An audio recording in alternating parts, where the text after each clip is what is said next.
Hi, everyone. Mitch from PickDogs.com. I'm here with Ron and Chris Ruffalo. It's Mitch and Chris and Ron here with your college football show for week 3 of the 2022 college football season. And I believe this is the best slate of games we have so far. I'm not saying it's the best slate we'll have all season, but I think this is the best slate of games. Maybe not these. There's some pretty big matchups in here, but there's a lot of kind of like not B league, but kind of like second tier or A- tier games of out of conference teams. And instead of, we see some teams instead of scheduling the FCS games, they're scheduling, decent out of conference games like NC State, Texas Tech, right? It's interesting because they just don't play each other a ton. The Penn State Auburn rematch. Miami, Texas A&M got some interesting games. Of course, South Carolina, Georgia week, always a great one, always a good one. So plenty of stuff going on. Ron, how you doing this week? I'm doing pretty good, Mitch. Can't complain. Excited. Number 1 in college football still? You still number 1? Top dog, head honcho, big cheese. Big cheese, yep. Speaking of cheese, Chris? Sorry, I lost my train of thought. I heard cheese. I forgot where I was for a second. Yes. Got a good slate, though, this week. I really like this week's card of college football. So we're not going to waste a lot of time. We're going to get right into it. We're going to start with Friday's games. And if you miss any of this show, you can grab the podcast on Spotify, iTunes, any of those things. Yes, it is. Chris does have a nice house. Will you play that piano for us, Chris? It's there. It's there for show. It's not to be played for anything. It's one of those pianos. Yeah. Chopsticks. I have those. I have those in the kitchen.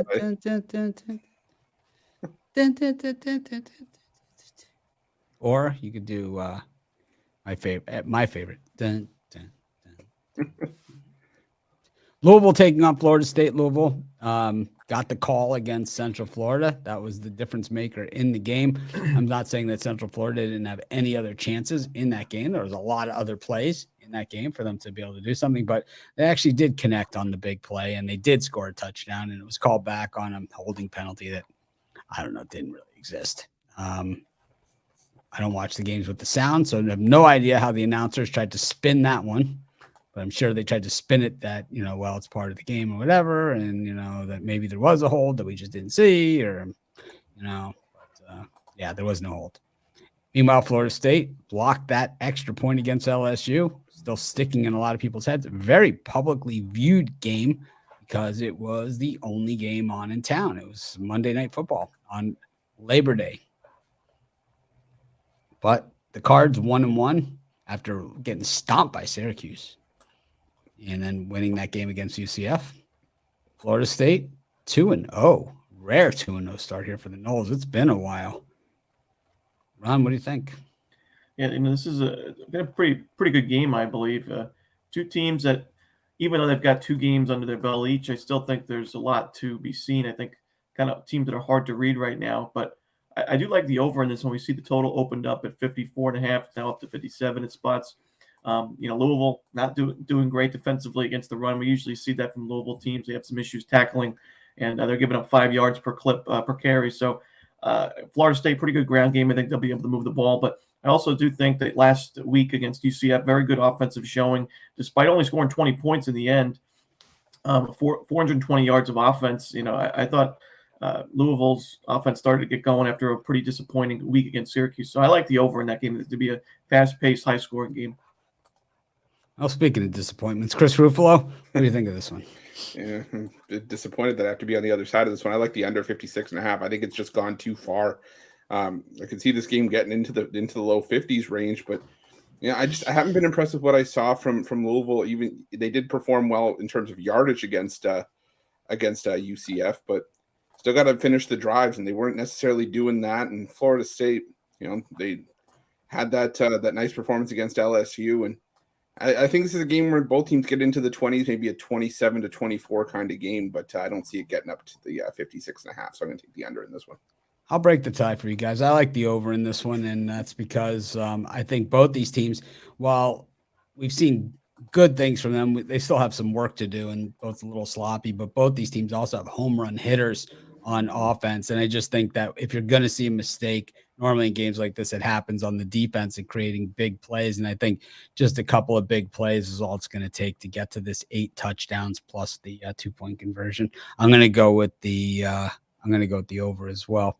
We head to Wyoming, Laramie, of all places, where the Cowboys take on Air Force. Air Force fumbled going into the end zone a couple times in that game last week, but still managed to cover the spread against a very bad Colorado team. I mean, how much of it was that Air Force was good and how much of it that Colorado just stunk it. But Wyoming bouncing back with 2 wins after their opening loss to Illinois. Ron? Yeah, I think there's just too many points. I do agree. I think this Air Force team looked great, but Northern Iowa and Colorado, not the greatest opponents. Now, Wyoming, also not a great opponent.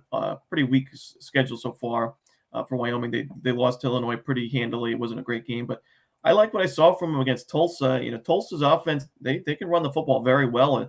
They only got 61 rushing yards in that game, 1.9 yards per carry, and the Wyoming run defense was good again against Northern Colorado the next week. So Air Force runs the triple option. I think Wyoming's defense is actually better prepared for that than if they were facing a high passing team. And I think Wyoming's offense is going to be focused on the ground game themselves, and Air Force's defense not necessarily stop earn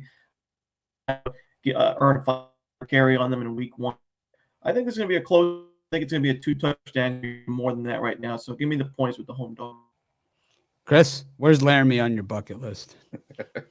Well, I mean, we could find a way to stop there on the way to on the way to the Kibby Dome, but yeah, I'm with Ron here. I think Live it's from the Kibby Dome. No, can't wait. Gotta call Grow. Gotta call Grow. He answers the phone. Who are you? Is this Grow? Do you know Steve Monahan? It's like, did Monahan put you up to this? Yeah, no, I'm with Ron. I'm gonna take the Cowboys and the points in this one. Craig Bohl usually has had a ton of success against Wyoming over the course of his career. Air Force 0-5 last 5 meetings against the spread between these two teams in Wyoming, and I just think this is another game where the spread has gone too far.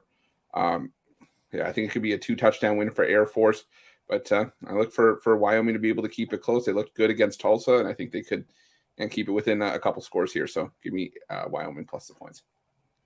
Grove did coach the Jets for a year.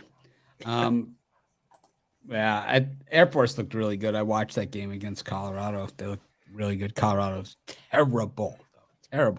Wyoming's not bad. I think that more people are probably remember the Wyoming game against Illinois, and they think they more remember the Air Force that they probably had, laying those 17 with the hook against Colorado, and then them getting past that and having that warm, fuzzy feeling. So probably the value here is on the Cowboys at home in those mustard yellow and brown uniforms.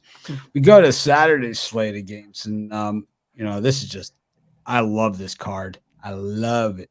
I want to marry it. We'll do it the way we did last week. Just pick 3 or 4 games at a time and kind of go through it. South Carolina against Georgia in a rivalry game of rivalry games. We've got Baylor versus Texas State in kind of big brother versus little brother. We've got the Michigan Wolverines against UConn, and Michigan, give that schedule maker a raise here. You got Hawaii and you got Colorado State, Hawaii, and UConn all at home to open the season. I'll take cream puffs for 100, Alex. And we've got Syracuse and Purdue with the good old-fashioned line inverting through 0, with Purdue opening as a 1-point favorite. Now 1.5-point dogs. Ron, you got some football. Oh, yeah. I apologize to everybody. My connection's a little wonky today. Hopefully you can still hear me even if I freeze a little bit. But, in that Georgia-South Carolina game, like Mitch mentioned, big rivalry. Obviously, Georgia's looked real strong to start the year, but didn't cover the spread against Samford last time out. We saw Samford now a couple of years in a row covering against some SEC opponents we saw in the Swamp last year. But I do think this is going to be a closer game than where the spread's currently at. Right now, I see 24.5 points for Georgia. On the road, it's not easy to lay that many points. We know that. I still think Georgia wins this game pretty handily. But overall, the underdog hasn't done too poorly in this series, and I do think this is going to be a 3-touchdown win for Georgia in the end. So I'll take the points with South Carolina. Chris? Yeah, the only one I really like out of these this grouping is Syracuse. Laying the 1.5 against Purdue. I just Purdue's really struggled to stop the run, and I think that got Garrett Schrader, Sean Tucker, a nice 1-2 punch in the Syracuse backfield, and Purdue. I'm still a little bit salty about how they finished against Penn State in week 1. I think Syracuse, at home, showing signs of improvement with Schrader and Tucker in the backfield. I like the Syracuse team. I think they're going to win this one by at least a couple points, maybe even a field goal. So lay the 1.5. If you want to take the money line, it's probably not much of a drop off after that either. So I'm taking Syracuse though. I like South Carolina plus the points against Georgia. I know Georgia's going to be way up for this one. There's no way they're looking past South Carolina at all, because every time they do, they lose outright is what happens. So no way they're looking past it, but it's just one of those games where it's like you can't, it's college football and you just cannot explain it. And this is what makes college football a different game is rivalries like this one, especially in Columbia. They've started drinking already for this one. You got Michigan-UConn, and like I said, that schedule maker in Michigan, give them a raise because the way college football works, in 3 or 4 weeks, all they look at that is 3-0 to start the season. They don't look that it's Colorado State, UConn, and Hawaii, who they did not cover against. Baylor-Texas State. Texas State looked pretty sharp against FIU, bouncing back from that upset loss in their first game where the line had gone through 0 and they had, all of a sudden been big favorites in that game and ended up losing. But they looked every bit the part last week against FIU, and especially when it came time to put the hammer down, really putting the clenches on FIU late. I like teams that finish, and teams that don't finish is Purdue. We saw that against Penn State, but Syracuse, they've always seemed to make this Keystone Cops thing, in recent years too. So I have very little faith in them. That one will probably be a hard pass for me. One that won't be a hard pass, you've got Miami of Ohio against Cincinnati. We've got Nebraska against Oklahoma. New coach. We got a new anything else, I don't know. Indiana against Western Kentucky. I mean, we all know how the laundry falls in Indiana. And Hoosier Town. And then Coastal Carolina against Buffalo. And Coastal, while they haven't looked overly, convincing, 2-0 to start the season. Ron? Yeah, Miami, Ohio hasn't played very well in non-conference games in years past. They started the season losing to Kentucky on the road 37-13, and they did beat Robert Morris, but they really didn't play that well in that game. Only 31 points on an FCS opponent. That is pretty concerning. I do think they're in trouble here against Cincinnati, who they played last season, and Cincinnati won that game 49-14 going away. That was the first game of the year last year, and I think we see a similar scoreline, honestly. I don't know if it gets that ugly at 35 points, but I think 30-plus points for a Cincinnati victory. I think they're a far better team. Put up 63 points last week on Kenneth Shaw, obviously, their FCS team, but the offenses look pretty good under Ben Bryant. I like what I've seen from him, about a 68% completion percentage, only 1 interception, and he faced a tough defense already in Arkansas. They didn't put up a lot of points in that game, but they still moved the ball on Arkansas quite well on the road. Tough environment. I think their defense is far better, so I like Cincinnati in a rout in that one. And I want to talk about that Indiana game. This is a weird one for me. When I was going through, I usually go through all the games and make my own line and see where the line actually is, but I had Indiana favored above 10 points, and they're only 6.5-point favorites here. A little concerning. I do think that Indiana is the better team. I don't think Western Kentucky is anywhere near as good as they were last year with Bailey Zappi. The offense is still solid, and they're still going to be a pretty potent offense in the Conference USA, but only 6.5-point dogs on the road. I know they competed with Indiana last year, but still didn't even have the best of games. So kind of a strange game. I'm interested to see if Chris or Mitch have an opinion on that one. Yeah, I'll have an opinion on that. I like Western Kentucky. I like them even a little bit on the money line as well. I'm not sold on Indiana at all. I think Connor Bazelak getting a little bit too much respect. Again, I still think this Indiana team should at least be 1-1 after that Illinois game. And Western Kentucky, yeah, they got rid of Bailey Zapp. They have a bit of an offensive approach, going more 50-50 pass run split. But they've made Austin Reed, former West Florida Division II quarterback, look pretty good. He threw for 4,000 yards at West Florida, and he's starting to take strides like that for Western Kentucky. I think this Western Kentucky team is fully capable of exploiting Indiana. Indiana, they had all these transfers come in, and they haven't looked all that impressive. I think they need a rally. I think to beat. I want to see it was Idaho last week, or it was a subdivision opponent they were playing, and they needed a bit of a rally against Idaho. I think they were down 10-0 at one point in that game. At halftime, yeah, and I wasn't impressed with Indiana. I think Western Kentucky fully capable of winning this game, but I'm going to take the points to be safe with Western Kentucky. All right, you convinced me. I think Indiana, I think Cincinnati, Miami, Ohio is an interesting one because they call Miami the home team here, but the game is in Cincinnati. It's at Paul Brown Stadium. And, the thing is that I expect there to actually be a really good crowd for this game. And I expect there to be a lot of Cincinnati backers, but I expect to see a lot of Miami of Ohio backers too. And I expect to see a lot of fans there that just really don't know who to root for, because I think that the Miami of Ohio alumni base lives in Cincinnati. So it's like, and I think that because of the recent success of the Bearcats, more than likely they've adopted some sort of, some sort of relationship with them. And I know people personally that my wife is from Cincinnati. So her family I know has gone to Miami, Ohio, and it's exactly the scenario that's there. And I'm sure they're going to the game as well this week. But I just think that, like Ron said, I think Cincinnati's just a much more powerful team. And I think if anything, they've been overlooked here. And I think that game at Arkansas, they could, as they lost that game, they could have easily have won that, a bounce, a catch, or whatever. It was a very, very close game. I pushed on my bet, and I very easily could have moneylined it. Moneyline won it. It could have gone either way. If the game was at Cincinnati probably wins that game. Oklahoma-Nebraska, new coach. I do not care. Look for Oklahoma to absolutely run roughshod over just a bad Huskers team that's probably looking at about a 3-9 type season, maybe even worse. You've got Indiana, Western Kentucky. I hate Tom Allen. I will not bet on him. I will not lay points on him. I do not care. Not like green eggs and ham. I do not like Tom Allen. I will not do it. Coastal Carolina. I do like the teal turf. I'm a fan of it. Taking the Chanticleers. And I'll be singing the Bun Bun song because they are the Bun Bun team. Got so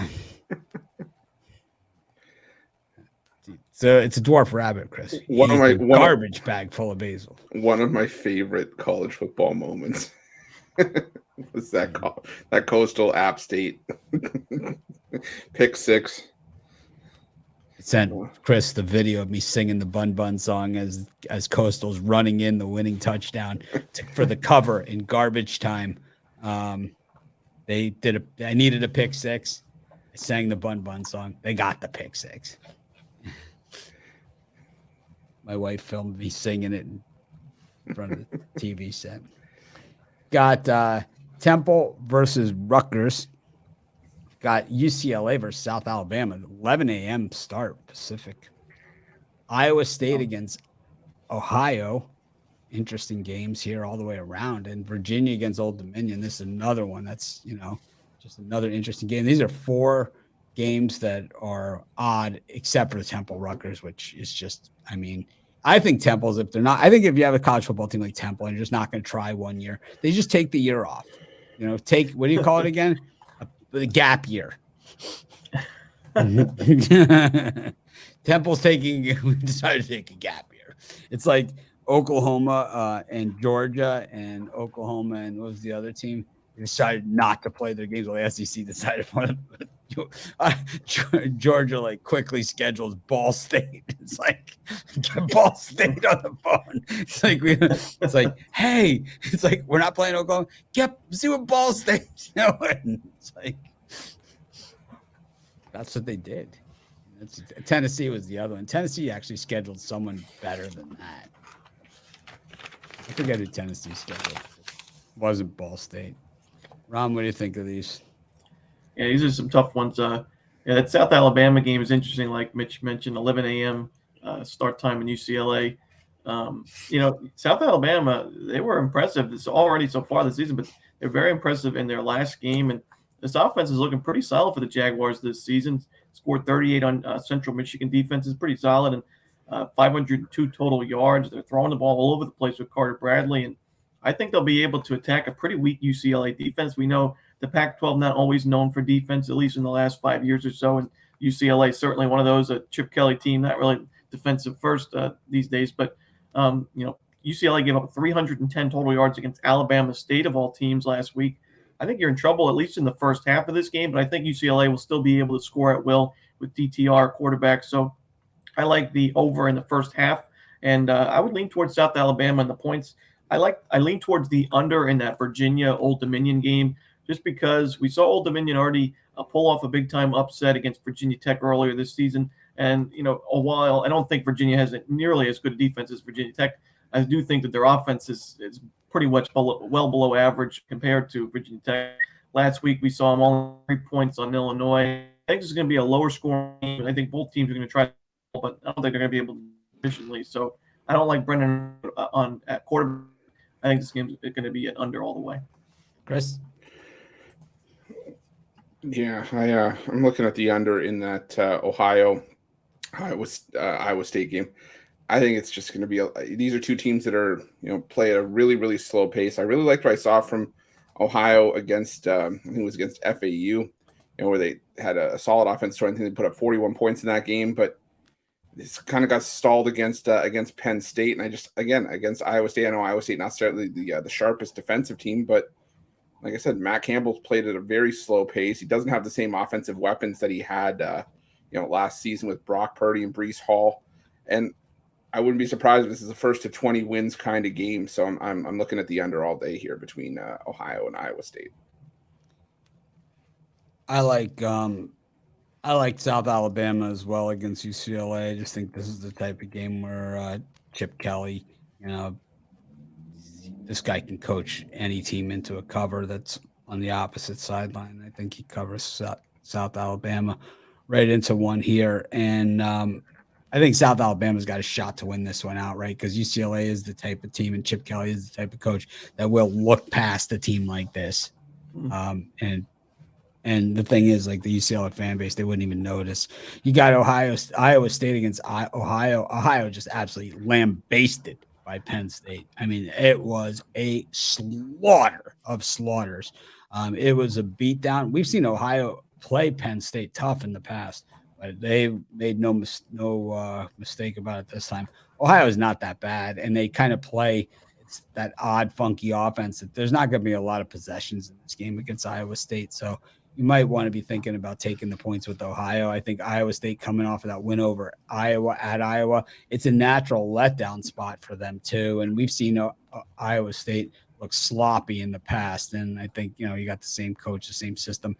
Probably the same sloppy play. I like Ohio plus the points. I like Old Dominion over Virginia. You lose to Illinois like that, you're going to lose to a lot of teams, man. Illinois just had their way with them. It's like every which way, offense, defense, special teams. They lost all 3 games within the game. So I think they're fully capable of losing to a team like Old Dominion, who once again will probably do everything they can to get as sky high for this game as they possibly can. In Charlottesville, where the crowd gets lathered up, but it seems they run out of gas too. I think they start too early. They just don't pace themselves. You got to pace yourself, guys. It's like, I understand Jello shots at 6 a.m. sounds like a good idea, but it's like, pace yourself. 1 Jello shot, not a half dozen. It's like Ruffalo around the donut holes. If you want to make it to kickoff, it's one at a time, not a handful at a time. Go to our next slot of games. Got Notre Dame taking on Cal. Why? It's a weird game. Very similar colors, but not the same. Got Kansas State against Tulane. Kansas State, one of the more impressive teams last week, just blowing the doors off Missouri. Martinez seems to be just a perfect fit there at quarterback. Got UNLV taking on North Texas, and a head scratcher of a line. Now, those of you that like that line looks funny to me. Oh, the books are begging you, all those things. Yeah, this is the one, right? UNLV, North Texas. Strange days indeed. I know that Chris wants to talk about the UMass Stony Brook, so that does fit into this slot. And then we have Auburn-Penn State. Ron? So when you say that line looks funky, in which way for that North Texas game? because North Texas has looked at pretty exceptional so far this season, I would say, as opposed to, I would say that you would think that they would be favored at first glance. Oh. Well, I guess I got to disagree with you. I thought when I first looked at it, I kind of thought that the line was a little bit too light. I thought UNLV should have been bigger favorites, but I do like the running Rebels in this game. They're playing at home. They play pretty well at home. Their offenses look strong under Brumfield. The defenses look good. They held California to 2.9 yards per carry on the ground. They have 4 sacks. Now they have Cal sucks. I mean, Ron, Cal sucks. Yeah, but it's still a Pac-12 team. You're facing the conference. So are a few of the other ones out there. I mean, you could be a Pac-12 team, but be the bottom of the barrel of the Pac-12. What has North Texas done? So they beat UTEP. We just saw UTEP fail. I mean, Colorado is also a Pac-12 team. No, I know, but I would take either of these teams to beat them by a dozen. Well, North Baker's Texas dozen with Ruffalo here. North Texas opens the season at UTEP. They win. But UTEP just couldn't cover against New Mexico State. So UTEP not as strong as we thought they were. Then they get pummeled to SMU 48-10 at home when they were like 10-point dogs. They didn't cover that one, and then they beat up on Texas Southern. SMU would slaughter UNLV. Slaughter. I don't know about slaughter. I think they would beat them. I think they should be favored. But North Texas gives up 30 points almost to Texas Southern, and you want to trust that team on the road against the casino machine. When they get a turnover, they go to the what's it called, the slot machine, and they I can't go against that. Give me the running Rebels at any point. You can't bet those games anyways in Vegas. Anyways, no. Let's talk some sense into this guy. I don't know. I'm staying out of the middle of that one, but I will go with the under in that game. I think 63.5 points, just way too many. I think that one's going to struggle to get to 50, maybe even to the mid 50s, but not into the 60 range. So give me the under in that one. And I also like the under in Cal Notre Dame. I think Cal's going to struggle. I think this Notre Dame defense is a bit ticked off with how that game against Marshall went last week, and I think they're going to hit a little bit harder in this one against Cal. But no Tyler Buckner for Notre Dame. Drew Pine takes over for the offense for the Irish now with Buckner. I think having a broken call. So I think something, or I think that happened in the parking lot after the game. But I think this one's going to be a struggle to get to 35, let alone 40 points. So give me the under in that one. And I also lean towards Penn State laying the points. I know I haven't said the nicest things about Penn State. I was initially leaning towards Auburn, but something about this line just looks funky, and now it's heading in Penn State's direction. So I would lean towards Penn State laying the points. I know people are starting to think that I hate everyone and everything, and that might be true, but I really don't like Brian Harsin as a head coach, and I think that he's really not good enough to be coaching this Auburn team.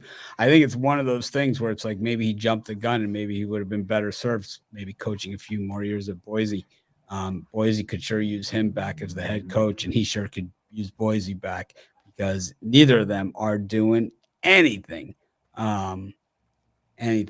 without each other. And I gotta say, it's the natives are going to be restless, and barring a win against Alabama, he will be fired this season, because he doesn't have I'm not allowed to say that word on this show. He doesn't have the guy that rhymes with Joe Bix to kick around anymore either. So he's got no excuses, but they ain't beating Penn State. That ain't gonna happen. And Kansas State, like I said, Martinez just really, running that offense nicely. He just seems to be perfect fit for what they do at Kansas State. The hidden ball trick.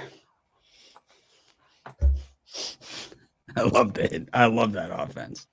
It's like the guy comes around for the jet sweep like every play. It's great. It's great. Right? Quarterback usually runs for about 1,700 a year. Whatever happened to Colin Klein? Every time you say hidden ball trick, I keep going back to that Family Guy skit where they have Jesus doing the hand magic.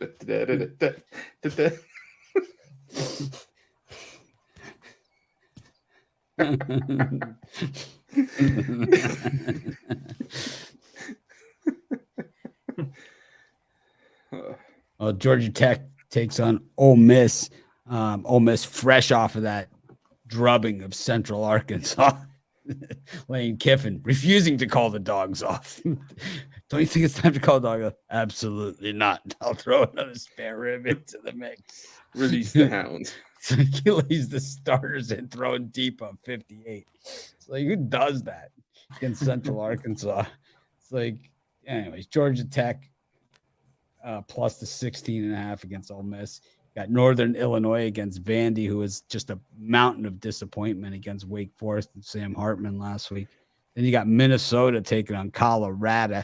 And I'll tell you, this is what you have here is a guy who's like a strict disciplinarian, fundamentalist head coach up against the guy that I'm not really sure what he's doing at Colorado. Some of the worst play calling I've seen since the last time I watched an Indiana game.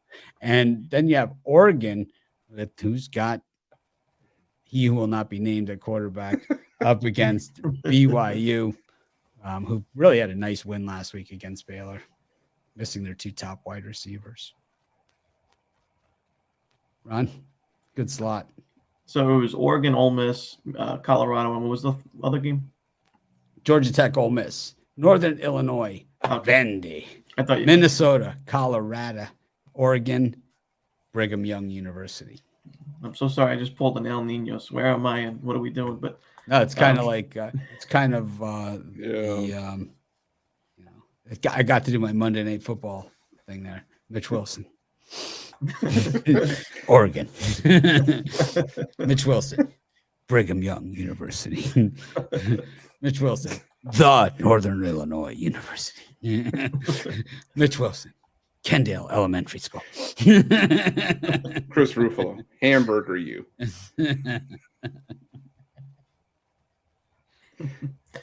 Well, in the NIU-Vanderbilt game, I think NIU is favored for a reason. I do like the Huskies in that one, laying the points, and I also like the over in that one. But Vanderbilt beat up on Hawaii week 1 or week 0. I think it was week 0, but I think that was a bad spot for Hawaii. Their first game with their basically new program, new coaching staff, a lot of new players.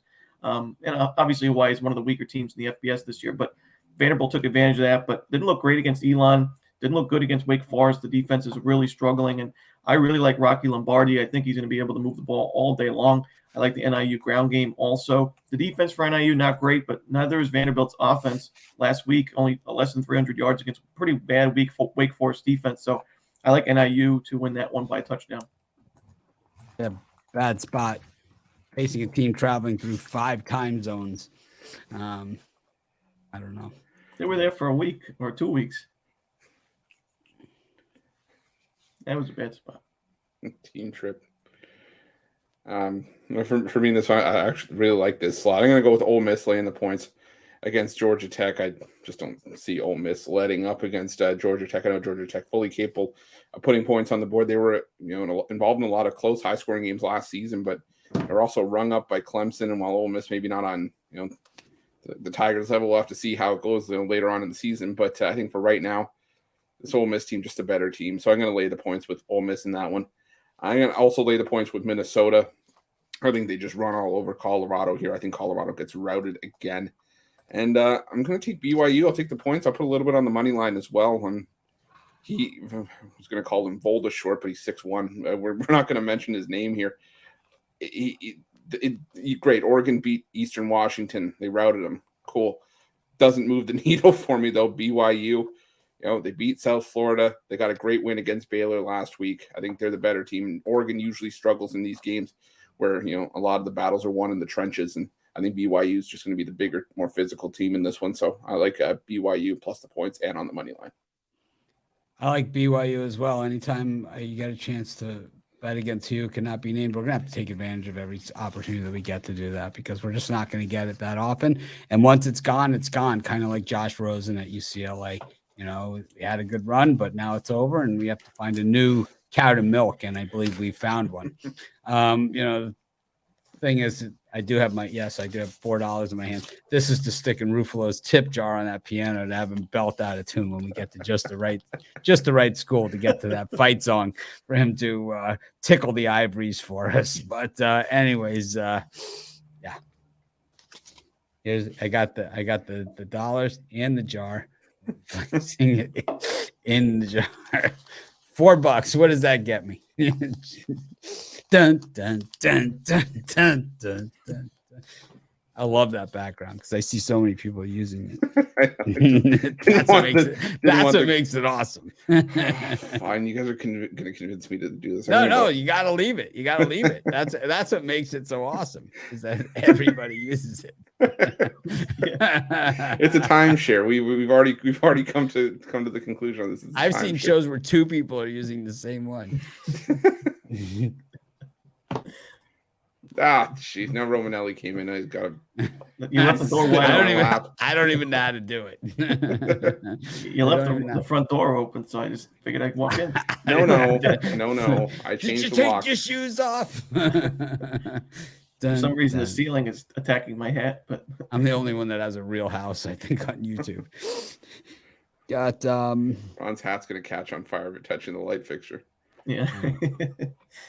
I like Minnesota against Colorado. This is gonna be just a really, really, really crappy game. I think that's one where you bet the first half too. It's just gonna be a methodical beatdown. It's 12 o'clock on a Thursday. Regular crowd shuffles. Chris Ruffalo. It's the Kibby Dome. It's just regular, good old fashioned snack bar. No potatoes featured there. Kibby Dome still open? Yeah, we're going. We're going live from the Kibby Dome. College football Saturday. Ruffalo. Oh yeah. Yeah. It's open. 10 to 6. It has open hours. What time is it open, Chris? 6 a.m. 6 a.m. to 4 p.m. It's like Walmart. Walk right in the door. Yeah, same hours as Walmart. 6 a.m. to 11 p.m. Maybe they'll build a Walmart at the Kibby Dome. Do they still play there? Not sure. I gotta find them. I think so. They're in the FCS now. They're back? Oh no, they got lowered. Yeah, the FCS. Well, here's a crappy game. This is another doormat. If you like that Minnesota-Colorado, well, here's a parlay for you. Wisconsin against New Mexico State. Now, these are two Big Ten whitewash games. I actually got these two and that UConn-Michigan game. So if you like Big Ten whitewashes, this is your week. Wisconsin against New Mexico State. App State versus Troy. That's where that four-letter word, ESPN, is going to be this Saturday. Got UAB versus Georgia Southern and Alabama against Louisiana Monroe. Boy, all the teams I gave out money line last week on Saturday, all involved in one slot here. Ron, what do you think? So, I think that we talked. You mentioned the Troy game, right? Of course. Okay. Well, I think we're on an upset alert here. Upset Troy over App State. Give me Troy money line. Give me the points as well. That's not exactly what I was looking for an upset alert.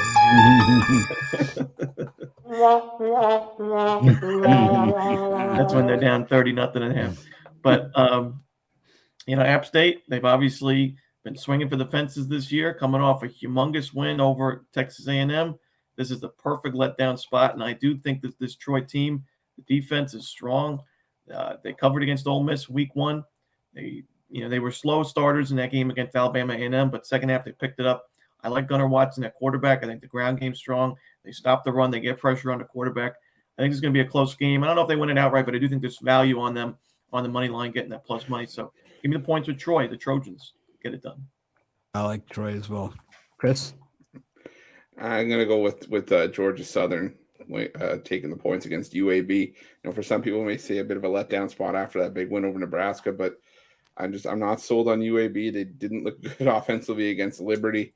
And I think Georgia Southern, with the new philosophy under Clay Helton, and Kyle Van Treese thriving in this offense, I think this is a Georgia team you're going to have to watch out for in the Sun Belt this season. Going to be sky high to match their win total from last season in as many games. And I think Georgia Southern's got another shot to keep the momentum going. I'd put UAB on upset alert as well here. So I'm going to take Georgia Southern plus the points. Also going to take the under in Wisconsin, New Mexico State. I don't think New Mexico State scores a point in that one. I just think I think Wisconsin wins 38-41-0, but stays under the total. I like in this one, I like Wisconsin big 58-0 type thing, the running downhill. I did like that Washington State blocked that field goal coming right out of the jump around last week. I thought that was super impressive. It was the next play out of the jump around was the field goal attempt, and they blocked it. And it was not like a long field goal or anything. It was a chip shot. I like Troy against App State. I like Georgia Southern as well against UAB. And I think Alabama I think it's not that they played Texas in a close game is what they have to really worry about or anything like that. I think they should be ashamed of themselves for their absolute style of play in that game, the cheap shotting, the late hits, and everything else that came with it. Those guys should be suspended and thrown out of college athletics the way that they played. I think if you cheap shot like that, if you hit people after the whistle intentionally, I think if the way that they played, disgusting. They didn't deserve the win anyway. They were gifted the win. I think it was a safety. I don't understand how it wasn't a safety. Once again, burned by not watching the games with sound, but I have no idea how they explained their way out of this one. And at the same time, that 13 Anderson, whatever it is, what a dick. I mean, seriously, what a pathetic player. And to have that guy on your team just shows you that, the poor character and makeup of your team to have a guy like that. I mean, why do you hit a running back after he's already tackled when he's getting up off the ground? Explain that to me. When it's going to be fourth down and they're going to be punting, why do you do that? I mean, in what world is that? Like, what are you thinking? It's like, what is, I don't get it. Any idea, Chris? What are guys thinking when you have a guy tackled, right? It's fourth down and 7 at about the 46-yard line or something. And then the guy gets up from being tackled and you hit him. I mean, is that what the number 1 overall draft choice? Is that what you want to spend, I don't know, $70 million on? No, not to give you, a short, compacted answer, but no, I don't get it either. And there's no place for cheap it. Shots, right? And what about the non-called penalties? And I mean, the face masks, they ripped the guy's helmet off. No call. Like, there's absolutely terrible. There's only so far the heat of the moment argument can go. That and where it was dirty. Well, yeah, I'm saying where it was there was uncalled for. Just dirty. It's like, dirty. Dirty. That's all I'm going to say about that. Except I digress. Are you taking Troy on the money line with me? Sure, why not? Talk me into it. We're in it. $350. Where's my pen? I don't have my pen. I just have my refill cartridges from all the notes I take. It's weird. It says royal blue on the box, but the little caps are black. Strange, right? That's how they get you. That is how they get you. Mont Blanc. Scumbags.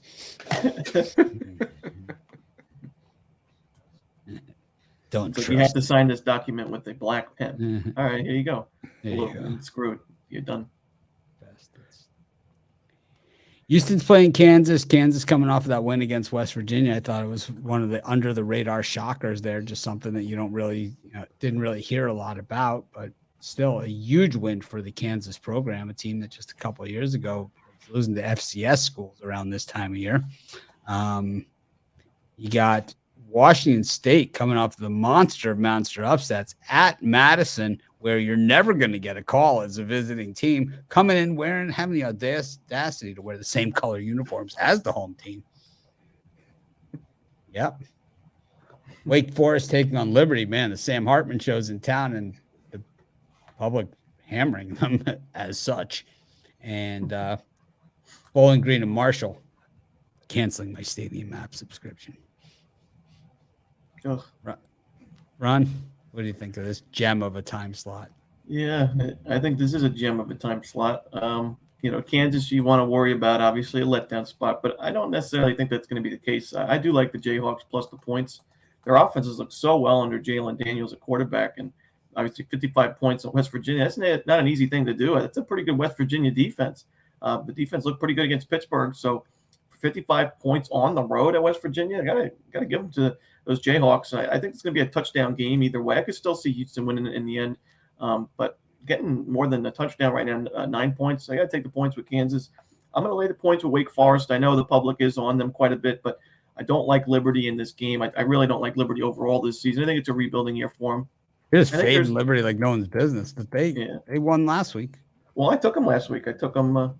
They were dogs against UAB, and I took them. But yeah, so I'm 2-0 in Liberty games. But Wake Forest, I think their offense is just too much. Salter or Sater at quarterback for Liberty. He's got talent, but he's also got some decision-making issues. We were talking about that, me and Mitch, during that Southern Miss game. He's not afraid to throw it downfield. Like Mitch was saying, if we need a 10-yard pass, he's throwing for 50. So I do worry about that in this type of game. So give me Wake Forest laying the points. I hate those guys like that. Yeah, it's a little scary, especially against an ACC secondary. Chris? Yeah. I never thought I'd say this. We're actually, I think, at a sell high spot for Kansas here. I know I'm wearing my Clayton Tune jersey underneath this shirt, but I like this Houston offense. And despite the Jayhawks, complete kudos, putting up 55 points on that West Virginia team last week, but the defense still is a bit of an issue for me with Kansas. And I think they're going to have issues against this Houston defense. Yeah, they lost a few guys, but this is still going to be one of the best defensive units in the AAC this season. And I just see this as a game where Houston wins by 2 scores, like a 34-20 kind of game. And I think Houston gets the job done here. Clayton Tune looked good. He's got Nathaniel Dell back in the fold for being his top receiver. And I like this Houston team. I've backed Kansas enough to know that stringing back-to-back results isn't necessarily something this team does consistently. So give me Houston laying the points. Well, as Ario Speedwagon once most eloquently said, you can tune a piano, but you can't tune a fish. And Clayton Tune loves to play in overtime games. That's what we've seen this year. 2 games, 2 overtime games. So how could you lay that many points with a team or the game, all probability? It's going to be tight. They love to play it tight, even though it is their home opener. I think it's going to be a tight one. It's nice to have a program like that head to the Big 12 that has more money than God. There's a program that does. It's Houston. Big money. Washington State, who really saw that one coming? We saw the game on the schedule. I wasn't ready to jump on Wisconsin. I wasn't ready to jump on Washington State. But I really didn't think that I thought Washington State had a chance to cover there at Madison. I didn't think they'd go in there and bust them up like that. But, when Fred Mertz is quarterback in your team, we've seen him struggle at times too. And he was looking for Ethel. He was looking for Lucy, Ricky, little Ricky, and any other help he could get. And he didn't get that, even from his kicker, who got blocked out of the jump around, which you just never see either. I don't know, man. I think the Sam Hartman hysteria is just a little too much. One too many Sports Center highlights on Sam Hartman on that, like the slowest, RPO ever in history, right? That's one too many times I saw that one. I'm going Liberty there. I'm going to take the points with Hugh Freeze, who really knows how to work the living room. So he's got some talent on that roster. And then, Bowling Green against Marshall. I'm canceling my subscription to the Stadium app, so probably not going to get to see this one. But my wife went to Bowling Green, so who am I to go against that? She don't ask for much. We got LSU against Mississippi State. This used to always be the opening game of the season, but now it's this one. This one's in Baton Rouge. It's always more. It always seems like this game is always in Stark Vegas, but this year it's actually in Baton Rouge. We've got Tennessee against Akron. I think the Zips might have a chance to score Zip in this one. There's a few overs out there that are just really gigantic this week, and this is one of them. This one's not going to quite take 10 touchdowns, but it's going to be 9 touchdowns and change to get you to the over here against Akron. I think Tennessee can do it themselves. The next one, though, NC State against Texas Tech. This one's going to be a good game, I believe. It's either going to be a good game or a blowout. And then the next one, same thing, Ohio State, Toledo. It's either going to be a good game or a blowout. I think it's got a chance that maybe the Rockets show up here. Ron. It's either going to be a good game or a bad game. I think it's going to be a bad game. I like someone Ohio will win, someone will lose. There will be one winner unless there is none, unless the game gets called for darkness. But Ohio State, I like laying the points here. Toledo, I do like them overall. I think they're going to be competitive in the MAC. I just don't like this particular matchup as they've kind of been reliant on their defense this season. I don't think it's going to hold up against Ohio State. And Ohio State's defense has been very impressive. So I don't think Toledo does much offensively in this game. I don't think Ohio State covers this number by a lot. I don't think it's going to be a blowout in the sense it's going to be 30-plus points. But I don't think it's going to feel as much as we've seen Ohio State put up 70 on teams in years past and 59-7 over Akron a year ago. I think it'll be like a 42-7 kind of game, but I think Ohio State covers in the end. Yes. Mute. About that, I had a truck going by. I didn't want to interrupt anybody, but I still think Toledo. I don't know. I'm still leaning towards Toledo in that game. I think that the line's pretty close to being dead on. I wouldn't be surprised with like a 38-7 kind of win for Ohio State. But Toledo has been able to put scares in teams in years past. I don't know if they'll do it here, but I would lean towards Toledo there. But I'm with Mitch. I think Texas Tech NC State's going to be a really good game. I lean towards Texas Tech plus the points in that one. I know Devin Leary, one of the best quarterbacks in the AAC, but he didn't really show it against East Carolina, and that win over Charleston Southern doesn't really move the needle for me there. So I'll lean towards Texas Tech plus the points. And I'm going to take Mississippi State laying the 2.5 on the road against LSU. I know it's a rivalry game. It's usually a tough environment at LSU, but Mississippi State has really excelled against what I think are two decent teams this season in Arizona and I'm blanking on the other one here, but Memphis. And I think they'll just be able to do enough to blow past this LSU team that I'm still trying to get a feel for right now. And I also lean towards the under 66.5 in Tennessee-Akron. As good as Tennessee is, I don't think they're going to be able to score 67 on their own. I don't expect Akron to score here at all, maybe 3 points. So give me the under in that one. Yeah, I have like a handful of great college football memories that are like, I have tons of great college football memories, but I have some that are just, they're kind of like my top grouping of the ones, wide right 1 and wide right 2 and wide right 3 and wide right 4 and the Jim Burt swatting down the Florida pass and Emmitt Smith being held to 8 yards rushing at the Orange Bowl and, all those kind of great days. Marshall Faulk being held to 3 yards rushing at the Orange Bowl. But one of my great college football memories that does not involve Miami was the national championship game when Alabama played Notre Dame, because when you see Brian Kelly get his ass kicked like that, it just is a lot of fun to just see his expression of disappointment where he's got his little card there of all his play calls and he's just folding it with his arm fast like, none of this crap's going to work anyway, right? It's like, I'm just so done. And I think that's what we're going to see this week in Baton Rouge. They're going to get slaughtered, man. It's like all those Sylvester Croom Mississippi State teams and all that other crap. They're going to take it out on these guys. Mississippi State is really good this year. They are really good. Mike Leach has got the engine revved up and look for them. I mean, you go to like one of those West Coast places, like all the way across the country where like a place like Mississippi State never plays, right? You go in there and you just beat the living crap out of them, man. He's going to go into Baton Rouge. And I mean, you got a team with no quarterback whatsoever in LSU, and he's going to put 100 points on them, and they're not going to be able to run with them. Oh, man, it's going to be fun. I love those games. Those are my favorites because Brian Kelly is a great loser. He is really one of the all-time great losers in college football.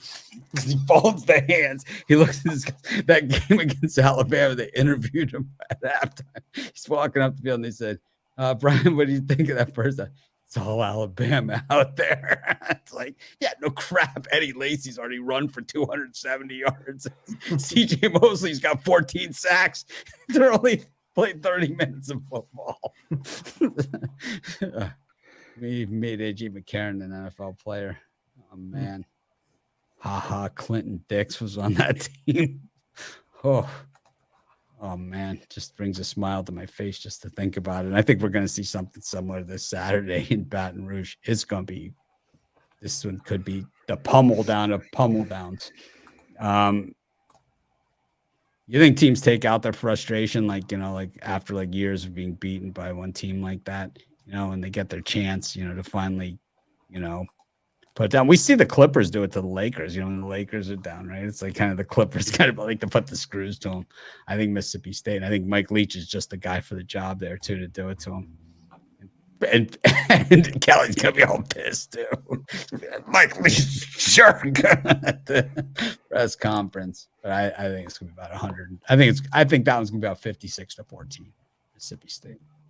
I also think the Tennessee game against Akron is going to be 56-0 or better.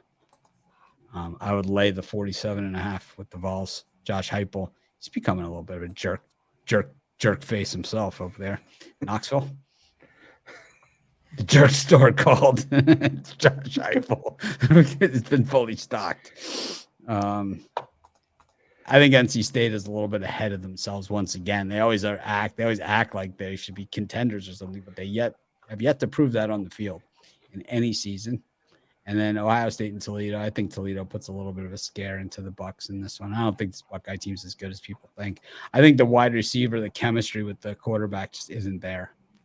We'll see. Maybe they find it this week, but I don't know. We go to our next slate of games, and it's going to be, just checking the time, 56 minutes. It's going to be Memphis, Arkansas State, Georgia State, Charlotte. Oh, Charlotte stinks too, man. They really stink it up. Florida, South Florida, Romanelli game. And Iowa against Nevada, 23.5 points in that one for the Hawkeyes, who haven't scored 23.5 points in all their games combined this season.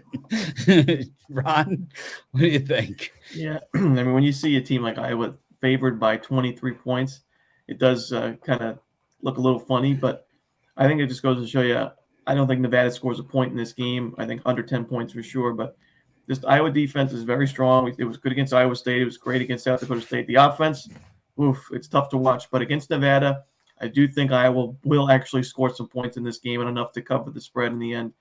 So it won't be easy, but I'll lay the points with Iowa. And then in that South Florida game, I think, Mitch, you want to play that little track again for the upset alert. I think Florida's on upset alert. If there was a big-time dog to win a game, there you go.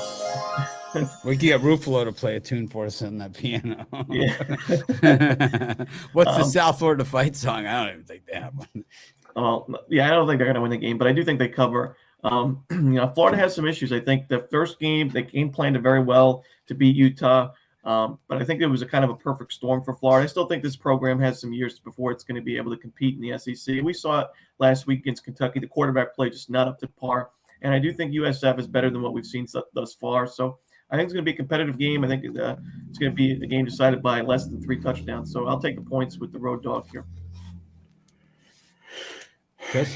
Yeah, the only one I'm looking at in this one is I like Memphis laying the points against Arkansas State. Arkansas State struggled to defend big plays last season, and while they had issues last season, they had issues earlier on this year just stopping Mississippi State. Still think they're just the better team here. I think Arkansas State going to have trouble slowing down Memphis and Seth Hennigan. I look for Memphis to win this one, maybe 41-17, something like that. But either way, I think Memphis wins this game comfortably.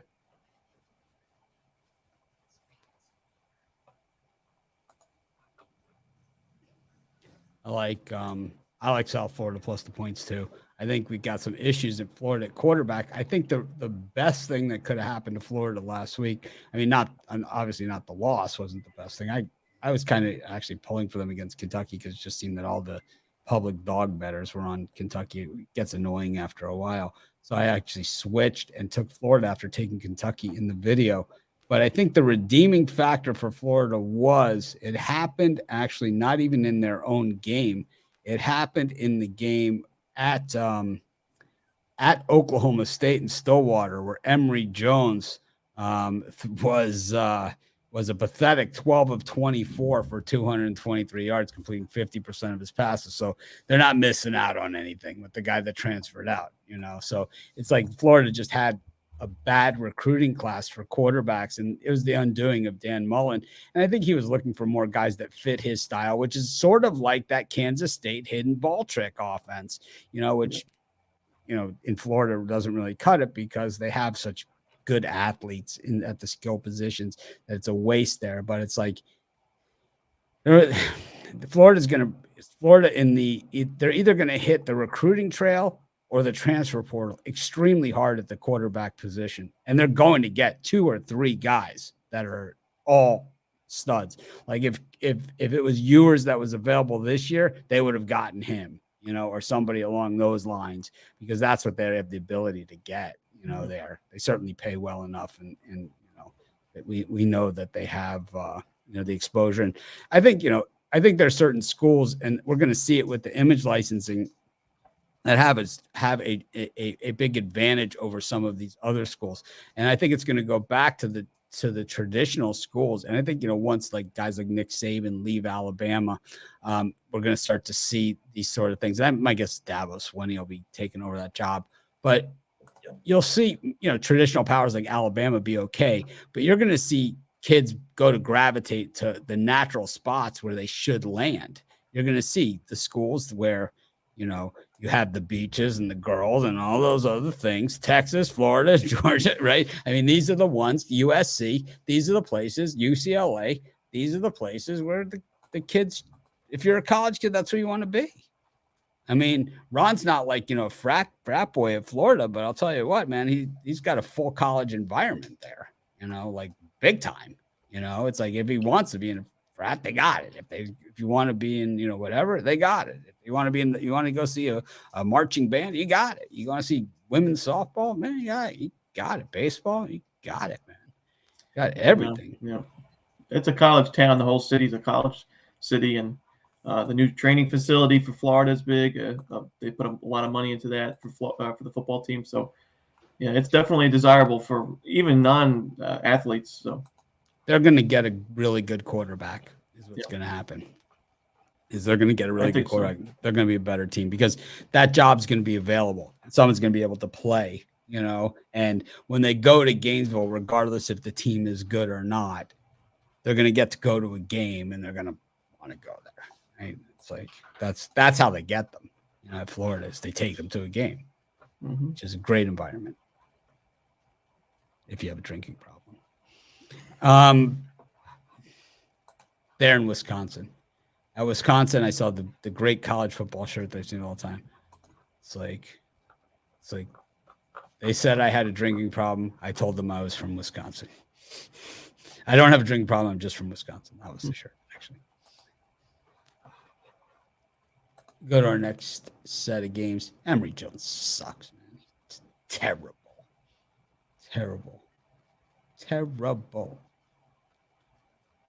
Got Maryland taking on SMU. This one is 10 touchdowns and 2 field goals. We'll cover the total for you. Got Florida Atlantic versus UCF. Have some deli. Go to the game. Boca. Got Western Michigan taking on Pitt, who I don't even understand how they didn't score a touchdown in overtime or score any points in overtime. Didn't make any sense to me. And then Washington against Michigan State. The line moved to 3.5. We got the star wide receiver for Michigan State out for this game. Ron? Yeah, I like this time slot. I do like the Huskies in Washington laying the points. I like what I've seen from this year so far. It's obviously only 2 games. You don't want to overreact too much, but I think both sides of the ball strong so far for Washington. The defense has looked good. They're getting pressure on the quarterback. The secondary is fantastic. Game's been solid. Michael Penix Jr. is looking at quarterback himself. I think they win this game for crowd. And I also I think we have another upset alert in FAU over UCF. I think this is the perfect time for FAU. I think this is a down year overall for UCF. I think this is a Florida Atlantic team that's kind of in their prime as a program. Willie Taggart, and last week they put the stomp on Southeast Louisiana. I know Javon gave that out on the show, right? 42-9 final score. Offense looked great. They struggled with Ohio, but they're home for this I won game. so much money on that pick. I mean, who in the hell saw that one without No, it was a Javon great pointed one. out that? I mean, I won so much money on that game. Great call. I can't, if I had $1 for every dollar I won on that game, man. Oh my God. It was a lot of dollars. It was one of the ones where it's like you put your bag through the scanner at the airport, you know, and you can't have anything in your pocket. And you're kind of nervous. You're waiting there to get the bag out on the other side. It was definitely one of those wins. Yeah, but FAU plays so well at home, so I'll make points and sprinkle a little bit in for in FAU. Chris. Muted. Twice. Sorry, it's better than forgetting where we're at. But Nice one. Ouch. Zinger. Not necessarily talking about you.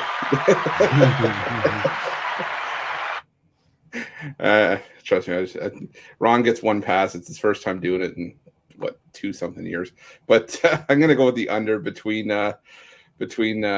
Washington and Michigan State. I think that if Michigan State's missing their top receiver, they're going to want to try to keep the ball for as long as possible, not give Washington any chances to really burn them. We all know Michael Penix Jr. I haven't been a fan of him, but he is capable of having those big games. And I think that these are two teams that have been playing solid defense early on this season. Granted, Michigan State beat up on Akron, so we'll have to see how that carries forward coming into this one against a team with a pulse. But I'm gonna go with the under 56.5 in this one. I think it's a 28-24 kind of game. I strongly disagree with you guys on Washington. I like Michigan State in this thing. I think Michael Penix Jr. is just used to losing to Big Ten teams, and this is no exception to that.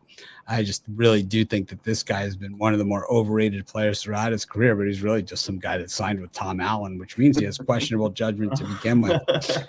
So I really think that he's overrated. And Michigan State, Mel Tucker is one of the great college football coaches of right now, and way underestimated. But believe me, I'm sure his agent is very, very busy answering phones all day long. And, I think he's headed places, big places.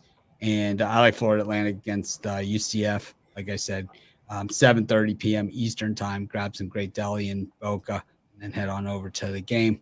And also good Italian food, Boca as well. You got the Maryland versus SMU game. I'm going to go with that over. I just love those big totals like that, and it's just fun to see if they can score 10 touchdowns and 2 field goals, or 10 touchdowns, a field goal and safety, 10 touchdowns, a field goal and a 2-point conversion, whatever it takes. I think not having the old overtime rules can hurt some totals like this, but I think this one could be triple digits. North Carolina, Maryland, you can't underestimate how bad that defense is. When you have 4 defensive coordinators, not for good reasons, in the last 4 years, you definitely have the potential to give up 50 plus every single time out. I think Western Michigan might give Pitt a little bit of a scare too. Speaking of scary, Rice taking on Louisiana, New Mexico against UTEP, Texas against UTSA, Clemson versus La Tech. That Oregon State-Montana State game, by the way, remember, that is at a neutral site. Ron? Just keep that in mind. Yeah, I like another dog here in the Owls of Rice, getting the points at home. They've obviously had a pretty tough schedule so far. They played USC. Now, the turnover issues for Rice, that's definitely there. USC, a couple of pick sixes. I think they had 3 in a row or 2 in a row. It was a tough one to watch, but they bounced back in a big way against McNeese State, FCS opponent, where they beat them 52-10. And it may not mean too much right now, but I still think it was an impressive victory. And now they get their second home game here. I don't like this Louisiana team, at least this season. They're in the rebuilding year. They lost their head coach. They lost basically most of their team. That was one of their best teams in the last 2 decades or so. And that's a rebuilding year, new quarterback, a new system. And I don't think it's going to travel well here on the road. So I think Rice has a chance to win it outright, but I'll just take the points. And then that UTEP game, I mean, man, UTEP's offense this season, not at all what I expected. I thought Gavin Hardison was going to have a great year for the Miners, but this offense has looked miserable. To only put up 20 points, you had 17 for the first half against New Mexico State, but a lot of that was because of good field position. To only put up 20 points in that game, really disappointing. And now you're on the road here. New Mexico's defense hasn't been that bad. I think you got a 38 total for a reason. Give me the under. I think there's some value on the under. I don't know how any of these teams score a point. I think it's just going to be 2-0 final and the 2-point conversions at the end of overtime. So give me the under. Yeah, the UTEP athletic director just hating the day you ever met me. Yeah, you're starting to rip into them now. Chris is like, he's hanging around with Mitch too much. You're that kind of commentary.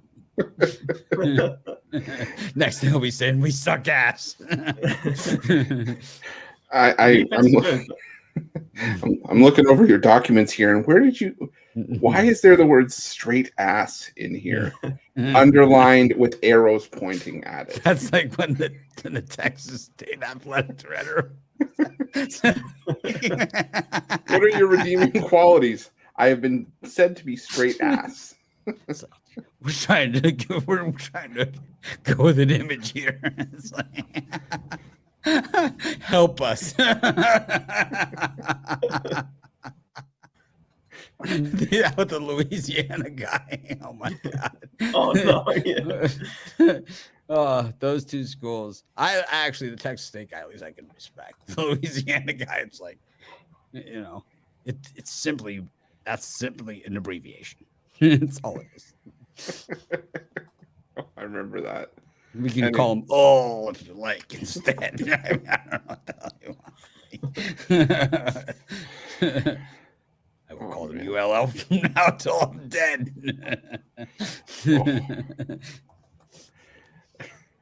I almost forgot where we were for a second, but I remember. I regathered. Who calling right now? Huh? Who called them TXU? I can't remember. Oh, I don't even remember. Oh man, we are not TXU. I'm gonna go with the over 61.5 in how much time you got to debate this? I'm gonna go over 61.5 UTSA versus TXU. I think the Longhorns just show up to really try to drive the hammer down on UTSA, but I'm not counting out the Roadrunners by any stretch of the imagination. This is a game I think it's going to get closer to 70 points. So I like the over in that one. I'm calling my shot right now. Montana State money line over Oregon State. Nice. Calling Chris's shot. Chris's shot.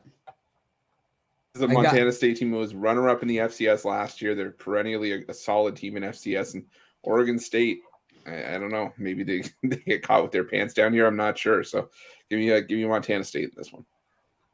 I'm going to go with Rice over Louisiana. That athletic director, that just really brought up some bad memories. I don't like. It's like, for me, it's like I send emails back. People ask, can you give me an honest answer? I give them an honest answer. You're rude and I don't like it. It's like, why'd you ask? It's like, but this guy didn't even ask. He just kind of just laid it to me pretty good. I'm taking Rice over ULL. How about that?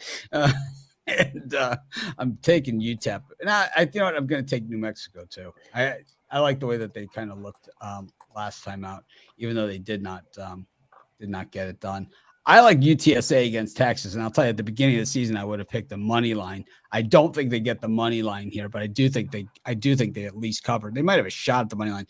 The issue I have with this one is, and I know it sounds bad, it's on the Longhorn Network, and that's where they hide these games.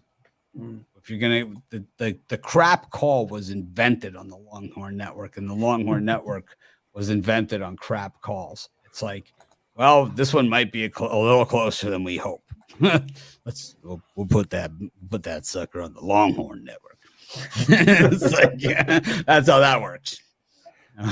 You don't worry about a thing. Put this thing right on the Longhorn. It's like, UTSA won 12 games last year. Texas nearly beat Alabama. We should throw this on ESPN too, or ESPN. No, we got this one. It's on the Longhorn Network. It's like that UTSA quarterback's real good. It's like we'll show him a thing or two how it works on the Longhorn Network. Who let the interns start giving out suggestions? Well, Nebraska, like when they started the Longhorn Network, Nebraska was like, "We're out of here, man." It's like there is no way we can win with that. It's like they're gonna put games on that, and we're supposed to be able to compete with that. We'll put it on the Nebraska Network. It's like, no way, man. Got zero chance. The dirty call. I like La Tech against Clemson. I really think that Clemson quarterback sucks. I think he's going to get yanked this week, and I don't think we'll ever see him again. I think it's going to be kind of like the Clemson quarterback that transferred to Missouri, but I think that this guy actually stays with the team and doesn't cry like a little baby when he gets beat out by Trevor Lawrence or whoever this kid's name is. But it's the same thing. This guy's really good, the backup. And if they want to compete for a championship, which they do, they have to make the move. And they have to make it now. And they know Dabo knows that. He's basically alluded to it already. Yeah. And I think he will. Yeah, I think this is the week. I think they start slow against La Tech. Yeah, he's coming in, and he's not leaving the field again. Tune from Houston is the real deal, Chris. There you go. Jacoby Kovke says Tune from Houston is the real deal. Chris Rufo's like, can I have your number so we can talk about this after the show? Can we discuss this? You want to Skype and talk about Houston football for 20 minutes? Okay, I've got my hotline. It's called the Tune line. It's like, I haven't seen a quarterback like this since Jake Luton last long time. We have our newsletter. It's called the Tune Up. It's a great read. All right, we're going to round out the show here. We've got Utah taking on San Diego State. I can't remember the last time San Diego State was 20.5-point dogs against anybody. Yeah. We got Miami against Texas A&M. This line's creeping higher again with Texas A&M laying points here against Miami. We got USC against Fresno State. This line, the total here has creeped up. I thought it was on par there with the Maryland number, but now we're at 74.5 points with that USC defense. And Arizona against North Dakota State. There's your upset special. Yep.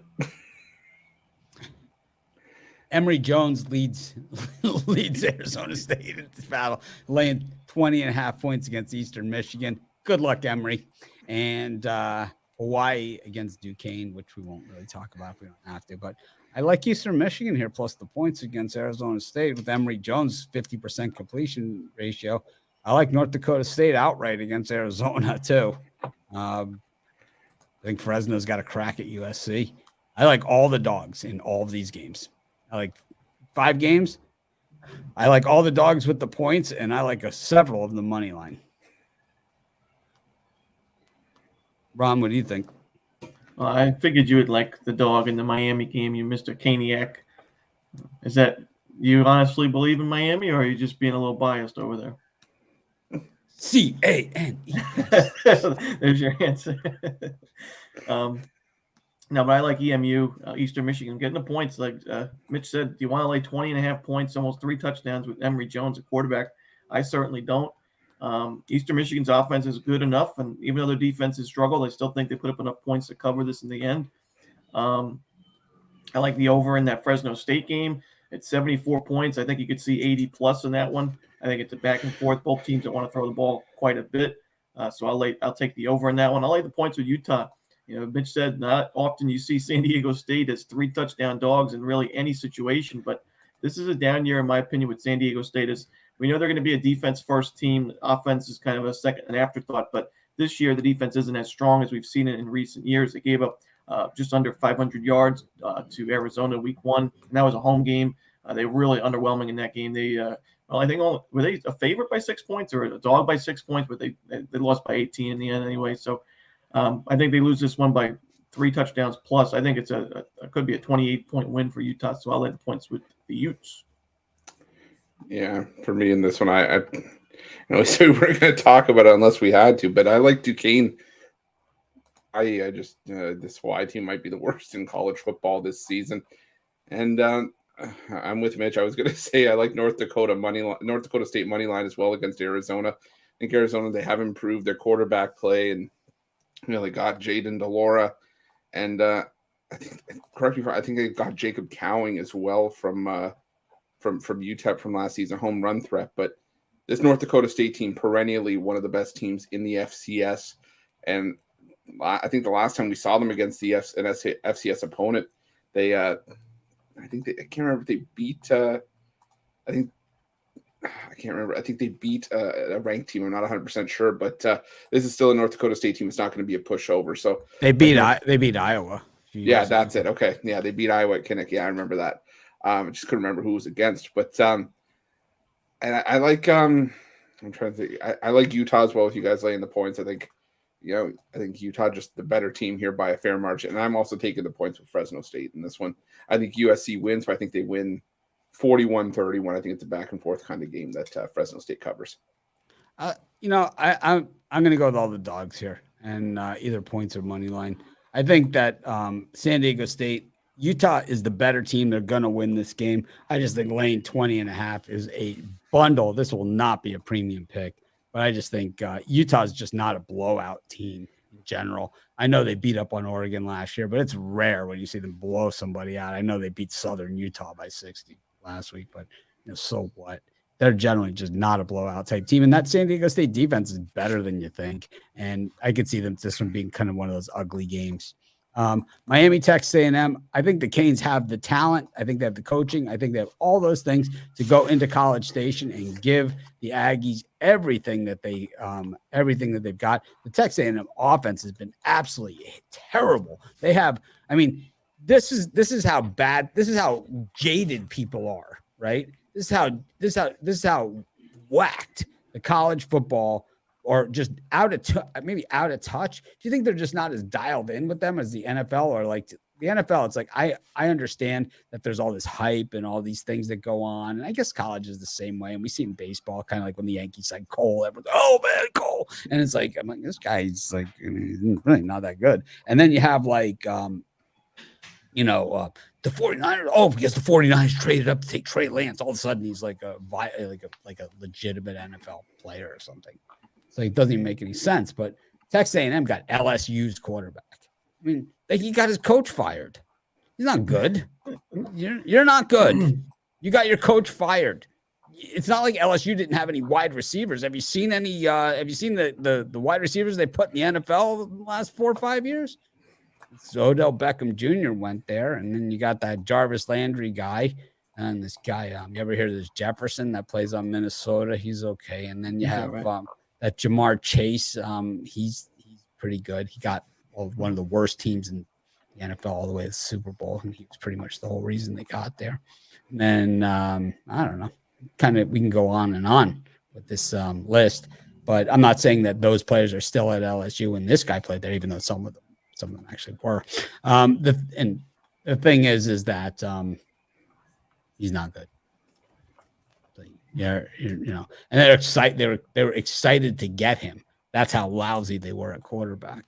So they got serious problems. They're at Texas A&M. And if you watch the first game against Sam Houston State, which I did, even with the I had to leave the TV on with the weather delay on the SEC network while they hung out for 3 hours. Don't change your sets. They might get back on the field. They did, and then they moved the game to ESPN News. They always do that after I hung out with them for 3 hours during the rain delay. But even in that game, the Texas A&M offense was inept.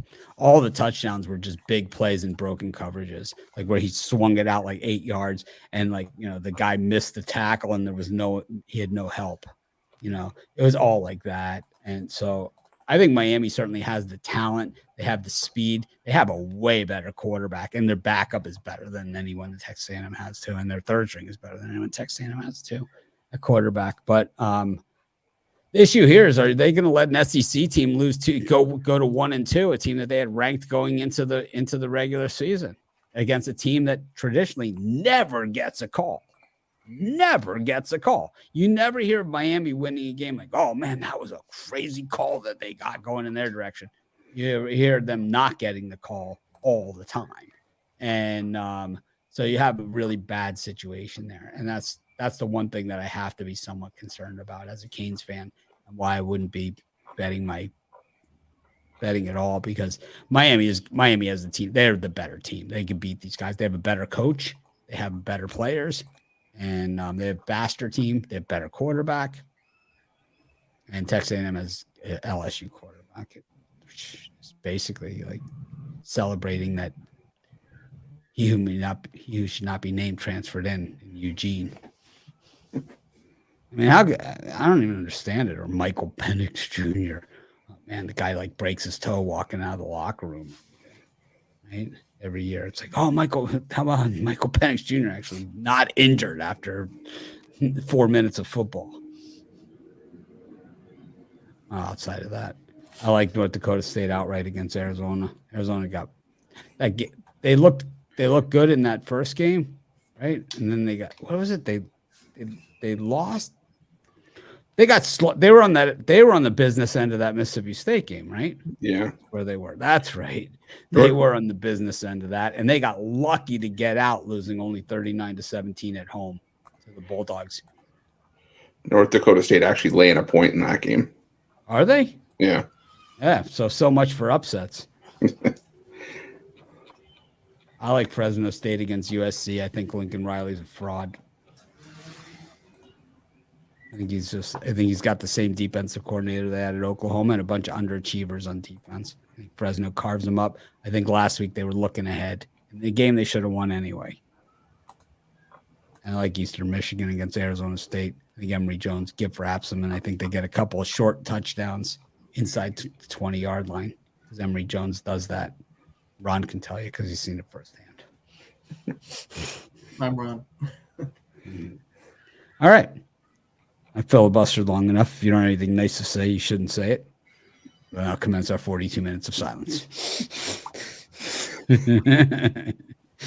We should call the show that. College football preview. If you don't have anything nice to say, don't say anything at all. We'll just sit here eating oatmeal. The airing of grievances. The thing is, like, Ron tries to be complimentary. It's like, I kind of like UTEP coming into this season. I had real good expectations, but what a disappointment they turned out to be.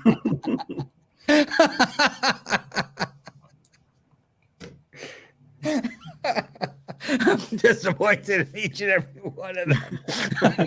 I'm not angry. I'm just disappointed. Yeah. It's like he's in the locker room. He's like, he goes, "This is where I stand. I'm not going to mention that there's certain players on this team that are not carrying their weight. I'm not going to mention any names because they know who they are." That's the worst, is when they say they're not angry. They're just disappointed. I'm like, damn it, I'd rather you just be angry. Like, it's like the UTEP athletic director is going to send me an email. How do you not cover when you're up 17-0? You're laying 17.5 against New Mexico State. Tough. How does Carl Durrell call an off tackle run on 3rd and 17 down by 19 points with 7 minutes left to go in the game, and then punts on 4th down? It's like, I don't know. Thanks everyone for joining us. Make it a winning day. Make it a great college football Saturday. We'll be back on Saturday. We'll have updates, of course, and some differing opinions from a bunch of other cappers. We had real good participation over this weekend on the college and NFL shows. So be sure to join us if you missed out. I enjoy doing this show. We'll be back next week, of course, with week 4 college football action. I don't even look ahead at the schedule. I really love this schedule, though. I'm gonna have a ton of premium picks. So make it a winner.